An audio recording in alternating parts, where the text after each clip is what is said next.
Look at verse 23. But if your eye is what?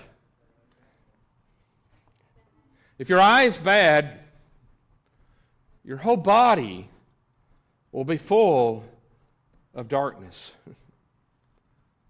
Man. Anybody see the Lord's invitation? There's an invitation to be healthy, and there's an invitation to be unhealthy. There's an invitation to have a good eye, and there's an invitation to have a bad eye. There's an invitation to walk in light, and there's an invitation to walk in darkness. But understand this, you choose. Today you will choose. What's wrong with a blind eye? Charlie, can we put our eye exam slide back up on the screen? What's our first letter? Second. Third. Fourth. Last. Is that you pass the test. You have a healthy eye. But what if you couldn't read it? What if all you saw was an M, an I, an F? You would say something's wrong, right?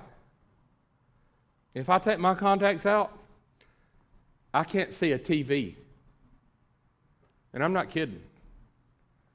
I can't see not only the letters back there on the back wall, I can't see a TV. If I'm in a room and my contacts are out, I can't see a light switch. How many of you would say this? You should drive like that.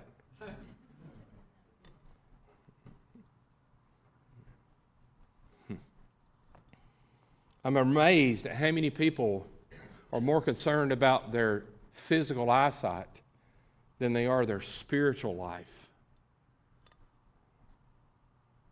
Now imagine there's a problem, like my mother had on 2 occasions in her life. She woke up one morning in the 90s,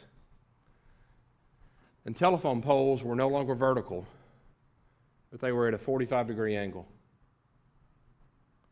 And everywhere that she looked, things were tilted.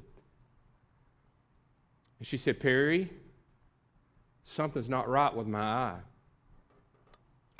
They went to the eye doctor, and the eye doctor did not say, you got another good eye. They diagnosed her with having a detached retina. Now, can you imagine a doctor that said, just get a stronger pair of glasses? That wouldn't be much of a doctor at all, right? They made a proper diagnosis, and they fixed her eye. A few years later, happened again. They made another proper diagnosis, and they fixed her eye. Do you think she's glad? You know, I found that we're okay with a doctor making a physical diagnosis to help us, but for Jesus to make a diagnosis, sometimes people get offended.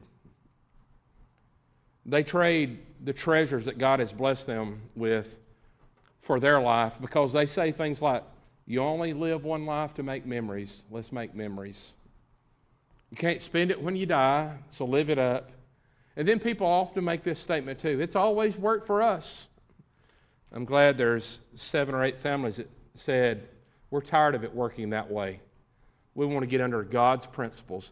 And $50,000 later, their debt is shrinking. The reason why they're doing this, and I've told them early on, is not to get out of debt.